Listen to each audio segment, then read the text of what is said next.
J'en ai marre de cette équipe, j'en ai marre des merengues, j'en ai marre de la Maison Blanche, j'en ai marre du Real Madrid, j'en ai marre de cette chance. Jusqu'où va-t-elle aller cette chance merengue, cette chance de Madrid?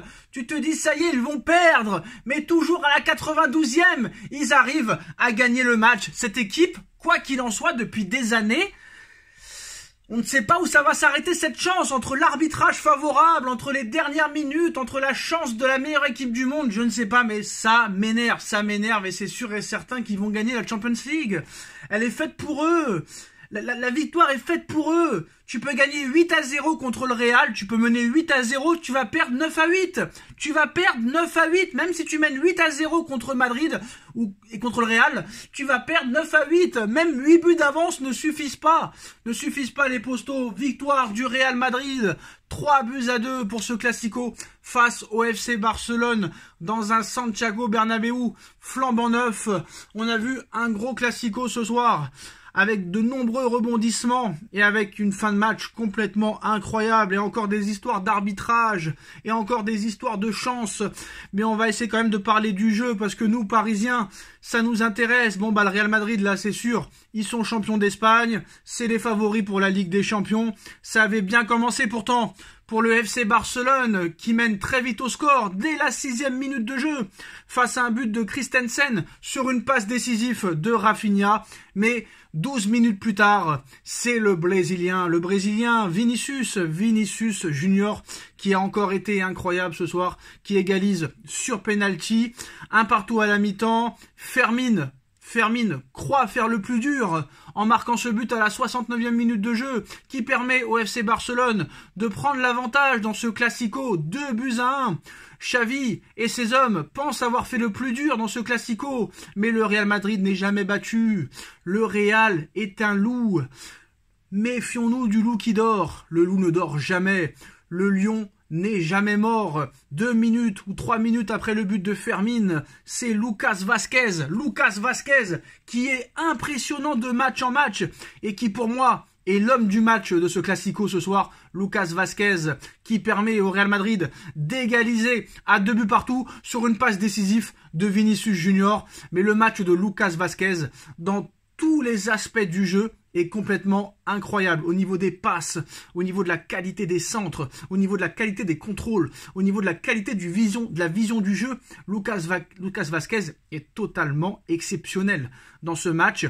Et à la 92e minute de jeu, c'est peut-être le futur Ballon d'Or 2024 qui enfonce le clou et qui permet au Real Madrid à la 92e minute de jeu de s'imposer dans ce Classico et de devenir officiellement champion. On va pas se mentir, Jude Bellingham, le grand favori à l'heure où on parle de tous les médias pour le Ballon d'Or 2024, ça va sûrement se taper entre Bellingham, Vinicius, Mbappé, Rodrigo. Mais là, franchement, cette équipe du Real Madrid, tu ne peux jamais dire que tu les as battus. Tu ne peux jamais dire, même si tu mènes 4-1 contre eux à 10 minutes de la fin, que c'est terminé.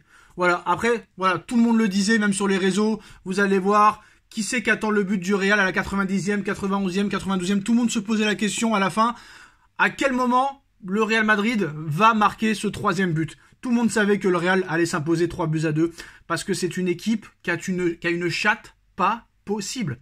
C'est une équipe chanceuse. Parce qu'on va pas se mentir, dans les passes réussies, c'est le Barça qui est devant. Dans la possession de balle, c'est le Barça qui est devant. Mais dans le jeu sans ballon, le Real Madrid est exceptionnel. Et le Real Madrid est l'équipe la plus efficace du monde depuis plusieurs années.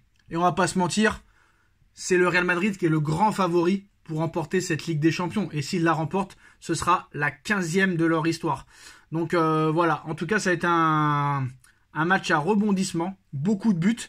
Et c'est Bellingham qui a enterré les espoirs catalans à la 91e minute de jeu. Donc il y a eu beaucoup de buts ce soir, beaucoup de beaux matchs.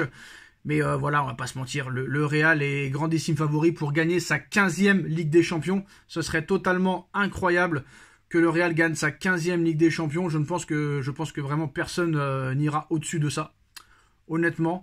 Mais bon, on va pas se mentir, le penalty est un petit peu généreux parce que Lucas Vázquez, même s'il a fait un très très gros match, il plonge avant le contact. Donc tu te demandes à quoi sert la VAR en fait. Donc voilà. Et le but pas validé. La faute pas de caméra, je sais pas, c'est bizarre. C'est encore un arbitrage quand même assez bizarre, mais bon, entre madrilène et barcelonais, quoi qu'il arrive, il y aura toujours des trucs d'arbitrage. Donc voilà, c'est quand même assez incroyable. 0 goal line en Liga, ça marche pas quoi. C'est incroyable, mais voilà. Après la balle, pour moi, hein, n'a jamais dépassé totalement la ligne. Bon, il faut arrêter à un moment donné aussi de se plaindre toujours comme Xavi. Pour moi, la balle, elle n'est pas totalement rentrée. Voilà, elle n'a pas totalement dépassé la ligne. Donc voilà. Bon, maintenant, vous connaissez un petit peu les supporters madrilènes, les supporters barcelonais. Ça va toujours rechigner contre l'arbitrage. Mais bon, voilà, nous on parle de football quand même. Il y en a qui disent que l'arbitre aura pris la bonne décision. Il y en a qui vont dire que l'arbitre n'a pas pris la bonne décision. Voilà. C'est les gens avec leur affirmation en fait. Donc voilà.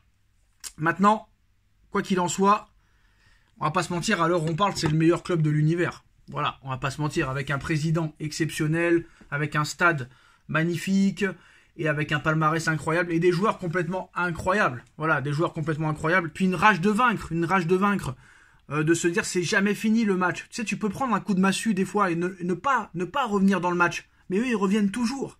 Toujours. Ils ne sont jamais battus. Même s'ils perdent par 3 buts d'écart, ils vont te dire c'est pas fini, on peut le faire.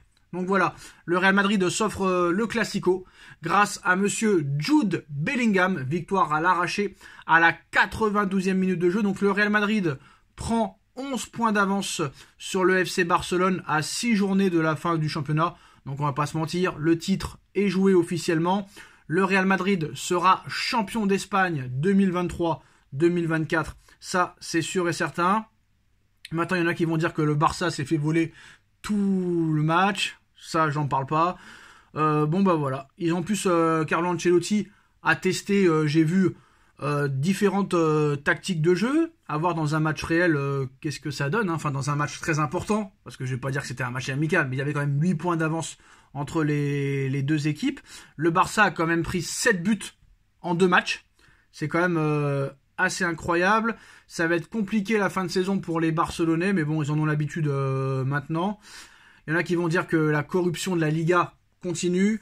Mais bon, j'essaye de parler de football, mais c'est sûr que là, si jamais le Paris Saint-Germain se qualifie contre le Borussia Dortmund et que le Real Madrid se qualifie contre le Bayern de Munich et qu'il y a un PSG Real en finale, c'est sûr que si nous, on subit l'avantage arbitral du côté du Real, on va très très mal le prendre. Donc c'est peut-être ça le meilleur allié du Real Madrid. L'arbitrage, en tout cas le Barça s'impose. Le Real Madrid, excusez-moi, s'impose face au FC Barcelone 3-2 grâce à un but de Jude Bellingham à la 92e minute de jeu qui permet au Real Madrid d'être champion d'Espagne officiellement. Maintenant, place à la Ligue des Champions. Est-ce que le Real est le grand favori? Est-ce que le Paris Saint-Germain peut espérer faire quelque chose dans cette Ligue des Champions et aller titiller peut-être le Real Madrid, mais il faudra d'abord passer le Borussia Dortmund. Dites-moi en commentaire quel est votre favori pour la Ligue des Champions. On like, on partage, on commente, on s'abonne et on se retrouve très vite pour une nouvelle vidéo. Tchuss.